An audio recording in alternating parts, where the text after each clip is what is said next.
Le damos la bienvenida a Salud Ahora. En el programa de hoy nos desplazamos hasta el Hospital VitaSanit Internacional, donde conoceremos a la unidad de hematología. Por parte del Distrito Sanitario Málaga-Valle del Guadalhorce tendremos unos consejos para cuidarnos y prevenir la hipertensión. En el apartado de innovación y salud conoceremos un estudio sobre las demencias y el cuidado de estas personas y de sus familias. El personaje de la semana, el jefe de servicio de la Unidad de Cuidados Intensivos del Hospital Regional Universitario de Málaga, el doctor Guillermo Quesada. Guillermo Quesada, muchísimas gracias por acompañarnos en Salud Ahora. Todo un referente de la sanidad malagueña, en concreto jefe de servicio de la Unidad de Cuidados Intensivos del Hospital Regional Universitario de Málaga. 33 años, me estaba contando fuera de cámara, como jefe de servicio de una UCI, que es de lo que vamos a hablar hoy.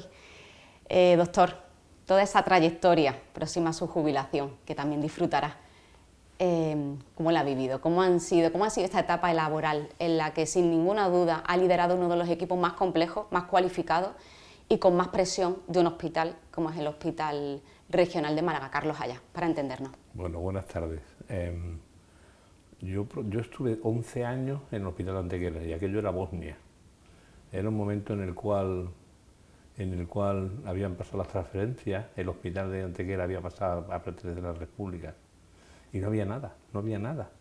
Y me fui por eso, porque no había nada. Y el objetivo es que cuando vengo del máster en Salud Pública de Granada, el Hospital de Antequera, mi jefe me dijo, eso hay que arreglarlo. Me fui.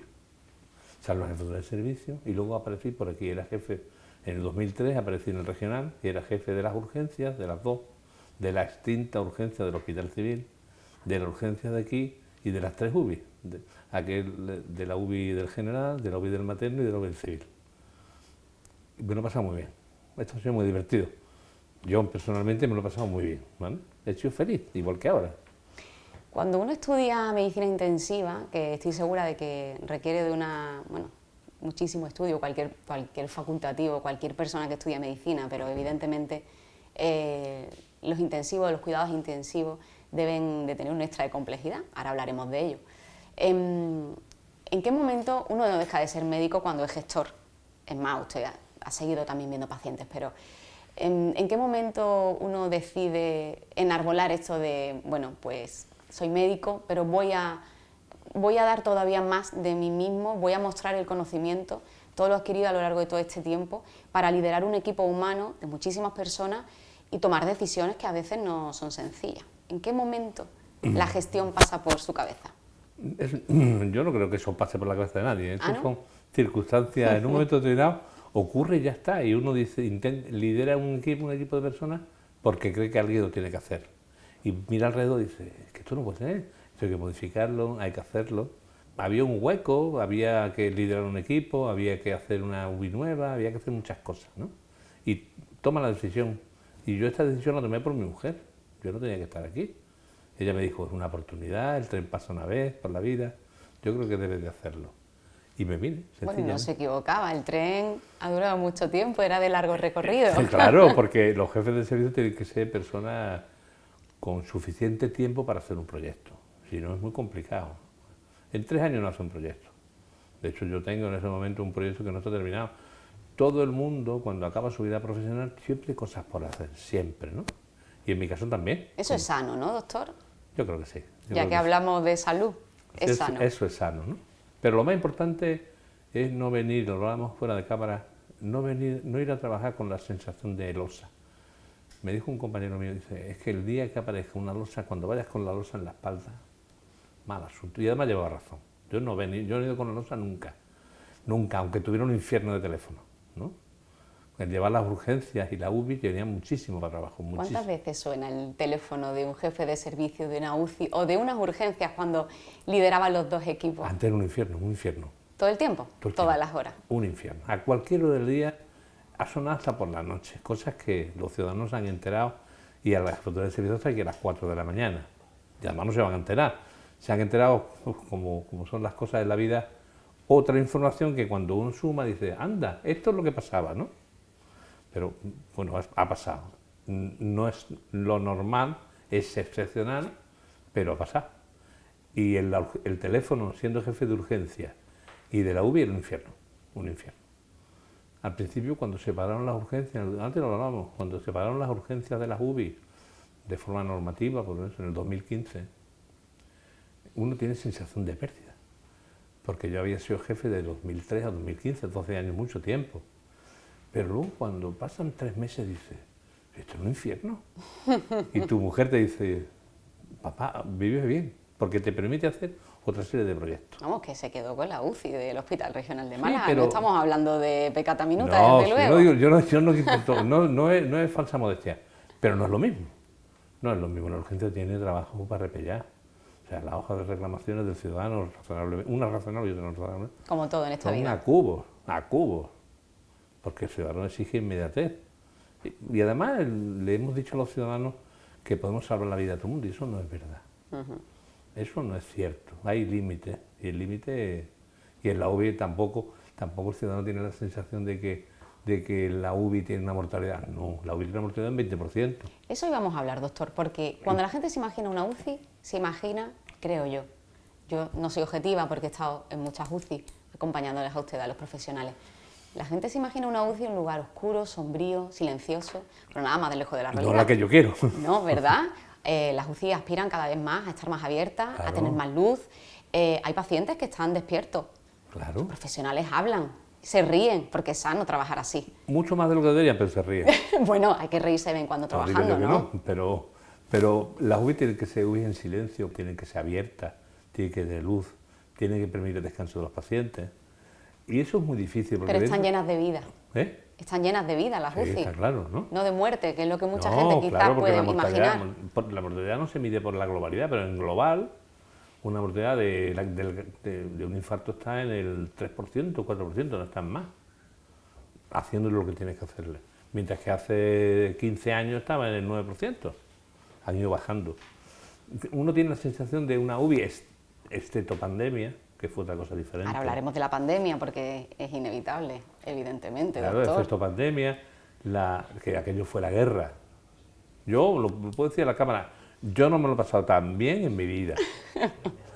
Y entiendo que es una crisis, que es un drama personal, un drama familiar. Yo cada vez que hablo de los pobres personas mayores que han muerto con una sensación de soledad, a mí la última vez en el salón de actos se me saltaron las lágrimas. Y sabes que es verdad. Y no era, lo sé. Ahora me lo intento contener, ¿no? Pero me da muchísima pena, ¿no? Y, bueno, pero doctor, vamos a ver, más allá de la emoción.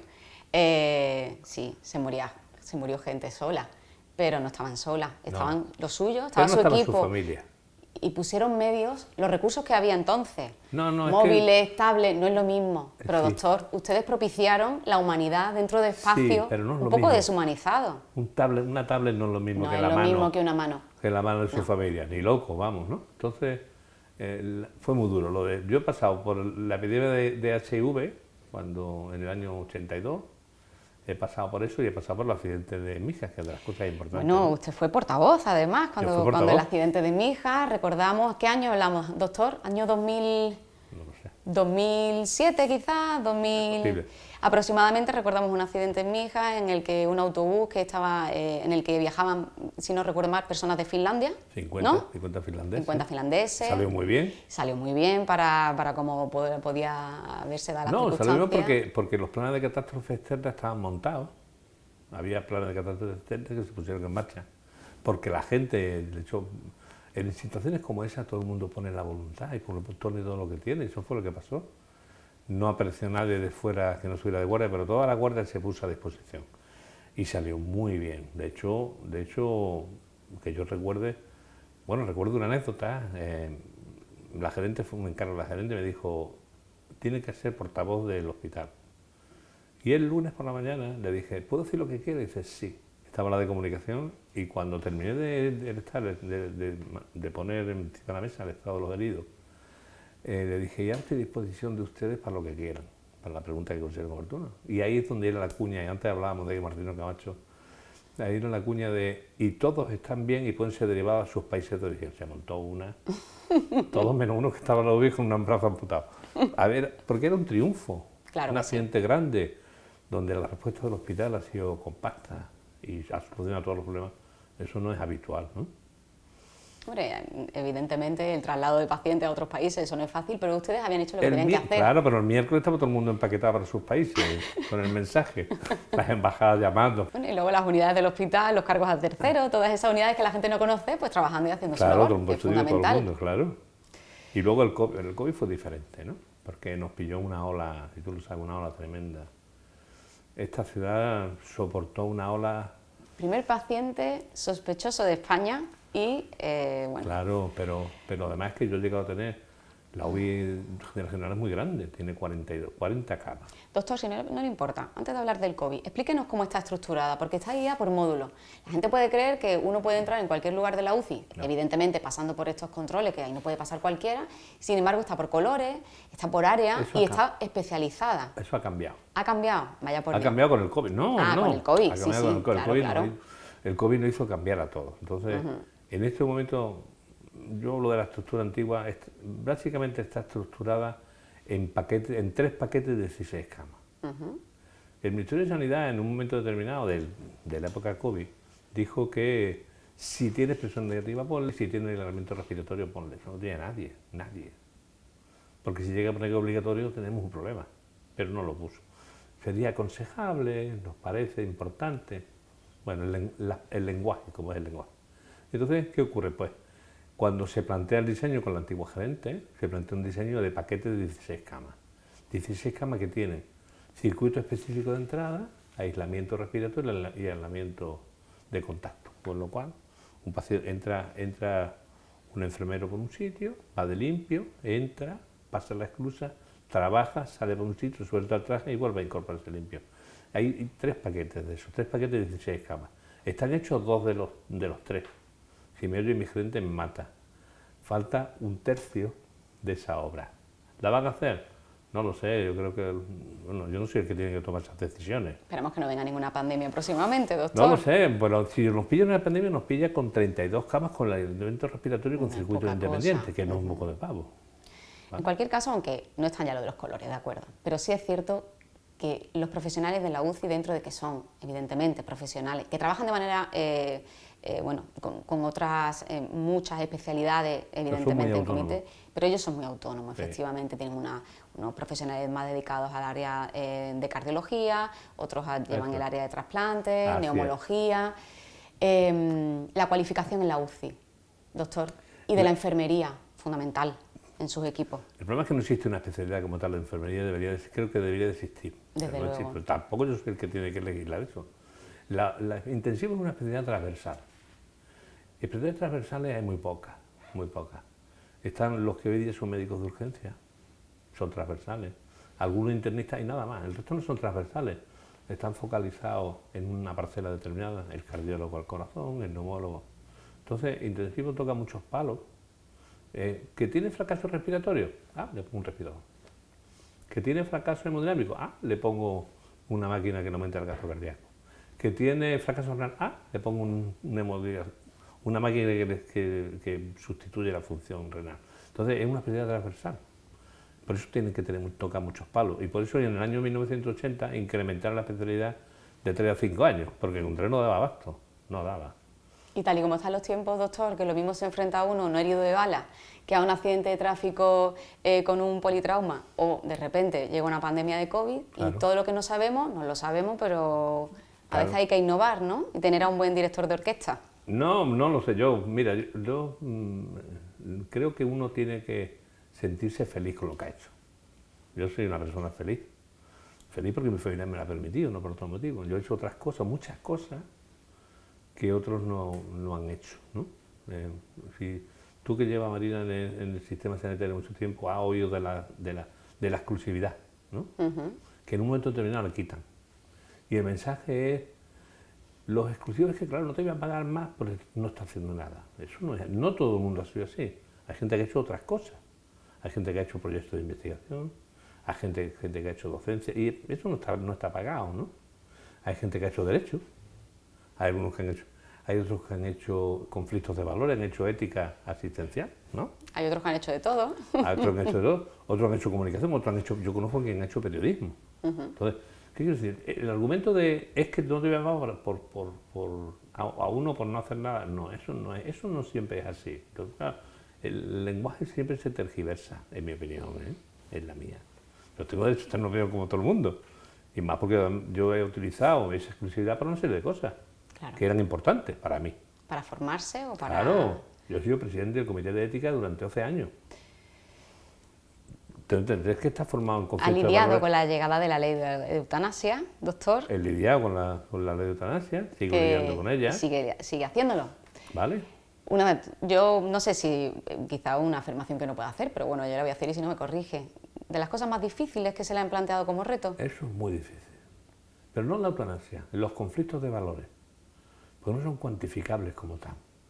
De hecho, la metodología de análisis de conflictos de valores surge tardíamente, surge con Diego Gracia, que es un método que es el que seguimos todos, ¿no? Que es el método deliberativo, y tiene una serie de pasos.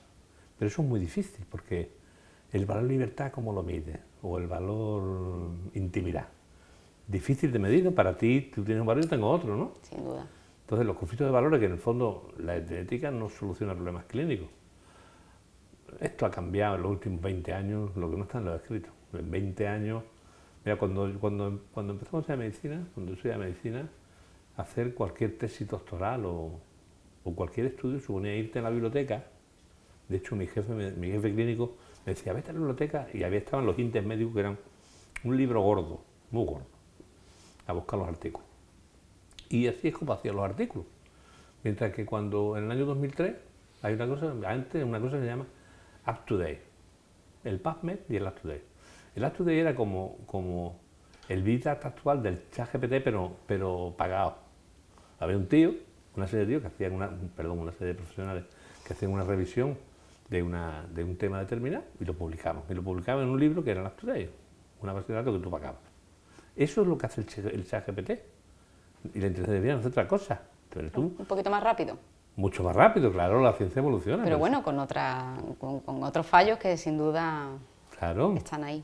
Pero por lo menos te da una idea general de cómo van los tiros, ¿no? Sin duda. Que eso no pasaba hace 30 años. Es que claro, la visión mía es de hace 45 años, de cuando estudié medicina. De todo modo, esto ha cambiado. Las nuevas generaciones no funcionan en el mismo esquema mental.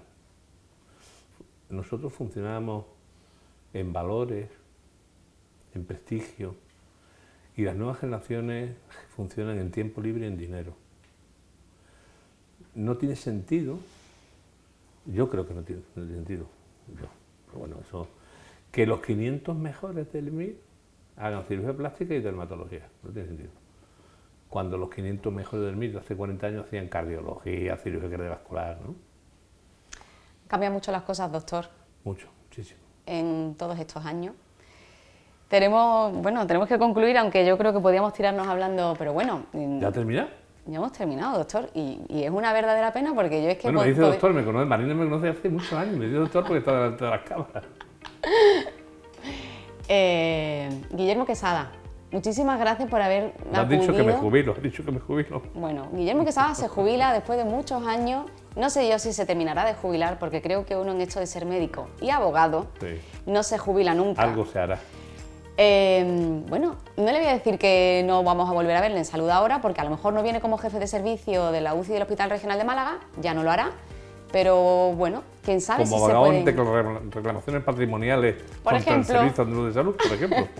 O cualquier otra ocupación que estoy segura que sabrá encontrarla, que disfrutará, porque las personas que disfrutan haciendo su trabajo y disfrutan aprendiendo y demostrando todo el conocimiento adquirido a lo largo de tantos años, pues nunca pueden dejar de contar todo lo que saben.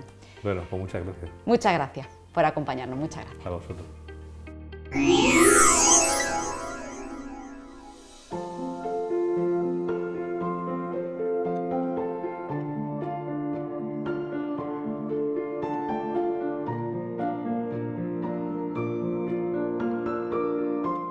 El servicio de hematología del Hospital Vita Sanit Internacional está compuesto por un equipo de hematólogas que somos capaces de abarcar una amplia patología hematológica. La hematología es una patología muy compleja que engloba diferentes unidades que abarcan desde los trastornos de anemias, alteraciones en la coagulación, a enfermedades oncohematológicas. Lo bonito de un servicio de hematología es que es un servicio integral, donde hacemos un diagnóstico integral. Desde que un paciente entra por la puerta de urgencia o de una consulta y detectamos que puede haber una alteración hematológica, nosotros mismos somos capaces de hacer el diagnóstico con las técnicas de morfología al microscopio, con las técnicas de laboratorio. En cuanto un paciente se extrae una analítica y se analiza en el laboratorio, en cuanto haya un valor alterado de la analítica, nosotros cogemos esa muestra y la vemos en el microscopio para comprobar si hay algún tipo de sospecha hematológica. Vemos dos tipos de muestras principalmente, una que es de sangre de una analítica que se extraiga a cualquier paciente y la otra pues, puede ser de médula ósea. Cuando un paciente tiene una sospecha hematológica se tiene que hacer una técnica específica que es el aspirado de médula ósea y esas células al microscopio los vemos nosotras aquí en este microscopio que tiene doble cabezal y eso pues, nos ayuda a que como somos un equipo de hematólogas podemos estar dos hematólogas al mismo tiempo para realizar el diagnóstico en consenso. El hecho de que seamos nosotras las que realizamos la técnica y que en el mismo día podamos estar viendo la muestra al microscopio, eso agiliza primero el diagnóstico del paciente y como consecuencia pues iniciamos un tratamiento precoz que en muchas ocasiones puede salvar la vida del paciente. Si necesita soporte transfusional, tenemos un servicio de transfusión que es puntero y somos capaces también de finalizar con la terapia adecuada y hacer un seguimiento a ese paciente. Nos encontramos ahora mismo en el banco de sangre. El banco de sangre forma parte del servicio de transfusión del hospital. El servicio de transfusión es un servicio transversal en el que participamos muchas especialidades, no solo hematología, pero somos los hematólogos los que nos encargamos de todo el proceso de análisis de la sangre, muestras del paciente, elección de las bolsas de sangre y la transfusión en sí. Lo más común cuando se necesita una transfusión, pues ahora mismo hay muchísimas patologías que pueden precisar de una transfusión y de muchos servicios, no solo los pacientes hematológicos. Normalmente los pacientes con patología hematológica suelen requerir a veces transfusiones, pacientes con leucemias, linfomas, pacientes con tratamientos quimioterápicos, también precisan transfusiones normalmente los pacientes quirúrgicos. Hay muchas cirugías que son ya de por sí sangrantes y precisan transfusiones. Nuestro centro fue el primero en obtener una acreditación que se llama CAT, que es una acreditación especial del servicio de transfusión, que es una acreditación de calidad, ¿no? Nos da como que este servicio tiene aporta mucha calidad en lo que hacemos, ¿no? Y la primera que lo obtuvimos fuimos aquí en Andalucía como hospital privado, fue este hospital en 2007. Abarcamos una patología muy amplia, desde anemias hasta trastornos de la coagulación en el embarazo, mujeres a las que le hacemos seguimiento hasta el posparto, como toda la patología oncohematológica, leucemia, linfoma, mieloma fundamentalmente, pero también otra patología grave hematológica como la púrpura trombótica trombocitopénica. De hecho, somos el único hospital privado que ha tratado con una inmunoterapia muy innovadora a este tipo de patologías. Tenemos la suerte de contar con una planta de hospitalización y un equipo de enfermería formado en pacientes oncohematológicos fundamentalmente y en la administración de quimioterapia, también en el hospital de día, donde podemos hacer todo tipo de técnicas como las médulas óseas, que es una prueba especial de hematología, como funciones lumbares con la administración de tratamiento intratecal si fuera preciso, y no siempre hacerlo en planta, de forma que el paciente puede disfrutar de un ambiente más ambulatorio.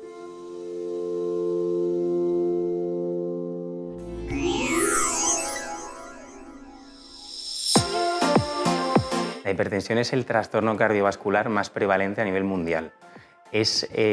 Además de ser una enfermedad en sí misma, es unido a otros factores el principal factor de riesgo de las enfermedades cardiovasculares, muy importantes hoy en día. La prevención pasa por tener unos buenos hábitos de vida cardiosaludables. Es fundamental tener conciencia de la salud de uno mismo. Los hábitos de vida saludables a seguir para la prevención de la hipertensión arterial son evitar el consumo de alcohol, no fumar, control del peso y realizar ejercicio físico de acuerdo a las capacidades de cada uno. La hipertensión es la gran enfermedad silente porque no produce síntomas hasta que hay una complicación de los órganos a los que afecta. Esto es, por ejemplo, a nivel neurológico puede producir mareos, dolor de cabeza, a nivel de corazón, dolor en el pecho, falta de aire, a nivel de ojos, pérdida de visión, a nivel de las piernas puede producir daño arterial. Todos estos síntomas los debe tener en cuenta un paciente a partir de los 40 años, que es cuando se debe hacer el screening, es decir, toma de la tensión anualmente, de cara a diagnosticar a diagnosticar precozmente problemas de tensión.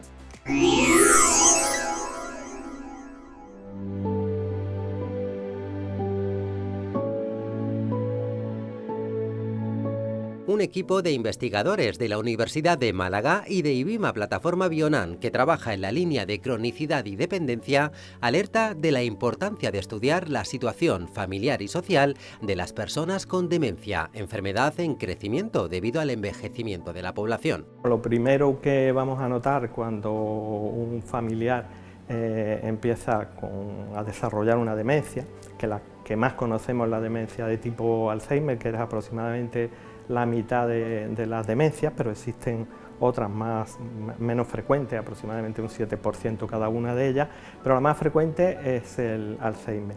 Y esta se origina con una pérdida de memoria, sobre todo la memoria reciente, y la familia, los amigos pueden notar en principio pues una falta de habilidad para recordar sucesos que se han producido recientemente. Este equipo recuerda la importancia de prestar especial atención a los despistes, a la pérdida de habilidades y a los olvidos recurrentes como signos de alerta. Las demencias, en general, las tipo Alzheimer, hemos dicho que son largas, tienen una evolución muy larga y son demencias que pasan por 7 fases muy sutiles que van desde la que he contado al principio, de pérdida de memoria, pérdida de alguna facultades, digamos, de la vida diaria, ¿no? de desenvolverse con la vida diaria, hasta extremos donde el paciente pierde toda la capacidad pues, para sus actividades básicas de la vida diaria, es decir, incontinencia, fecales, urinarias, pérdida de movilidad, empieza a tener problemas de nutrición, y se van desarrollando durante mucho tiempo, se van desarrollando estas 7 fases que hacen que la familia no la podamos perder de vista. Dado que se encuentra en el conocido como grupo de enfermedades neurodegenerativas, los expertos recuerdan la importancia de establecer mecanismos y protocolos que apoyen a estas personas y a sus familias en cada una de las fases. Esto es una situación cambiante por momento y las necesidades que tiene la familia en el minuto 1, de todo tipo, emocionales, de recursos, de tiempo, económicas, todas esas necesidades no son para nada iguales en un estadio 2 que en un estadio 5, 6 o 7. Esa familia está pasando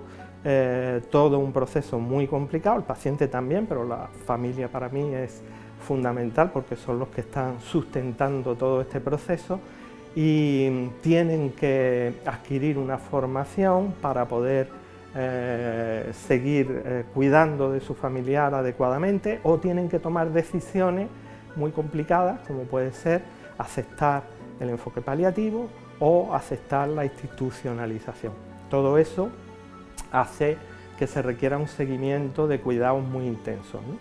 Y para eso el sistema sanitario público tiene un tipo de enfermeras que se llaman enfermeras gestoras de casos, que están a ambos lados del sistema, están en la parte de hospital, pero también las tenemos en primaria. Dada la importancia de esta figura en la sanidad pública andaluza, este grupo de investigadores puso en marcha el estudio Gestión de casos en demencia, que se encuentra en la segunda fase previa a un ensayo clínico. En enfermería las intervenciones a veces se llaman intervenciones complejas, porque no hacemos una cosa, hacemos varias. Lo que estamos buscando con este estudio es encontrar la combinación perfecta, o que se aproxime a la perfección, para que la enfermera gestora de casos, si la adiestramos en eso, sea capaz de obtener, además de lo que ya sabemos, un alivio en el cansancio del cuidador, sea capaz de obtener algunos otros beneficios. Además de la atención sociosanitaria, los investigadores trabajan líneas de atención para mejorar la calidad de vida de las personas con demencia. Conforme evoluciona la enfermedad, también empeoran los síntomas e influye. Es decir, que el paciente la demencia desnutre al paciente y a su vez el paciente, por la misma evolución y el deterioro de la demencia, se va desnutriendo más todavía. Entonces es un círculo vicioso que tenemos que trabajar. Y luego en las fases más avanzadas, aparte, empiezan a tener muchos problemas para tragar y empiezan con las disfasias, el deterioro de la deglución. Y eso también puede llevar a consecuencias muy graves, se habla de estadios ya en la fase más terminal, con lo cual también hay que estar atentos a cuando un paciente deja de tragar bien. ¿Por qué es importante entonces la nutrición? Porque si yo consigo mantener al paciente con demencia fuerte nutricionalmente, no bien nutrido, sino bien nutrido en funcionalidad, en vitalidad, en fuerza muscular, entonces ese paciente va a ser capaz de soportar o sobrellevar todo lo que la demencia por su proceso le va a enfrentar y va como a ralentizar todas las complicaciones que le puedan aparecer, o se va a enfrentar en una situación más prodigiosa o se va a enfrentar mejor a esos problemas que le puedan ir apareciendo. Por este motivo consideran que los cuidadores deben cuidar la parte emocional, pues hará más llevadera la situación crónica con objeto de que sea menos compleja. Que ellas puedan verla a su familiar con las gafas de la demencia que nosotros llevamos, porque piensan que muchos comportamientos que ellos hacen, muchas conductas, las hacen como para molestar, y ellos no son conscientes, tampoco son niños pequeños que a lo mejor tú les puedas explicar y lo vayan a comprender. Entonces hay que intentar que la cuidadora aprenda a comprender el comportamiento de la demencia y sobre todo para establecer una relación sana con su familiar y eso no le lleve a sobrecargarse más.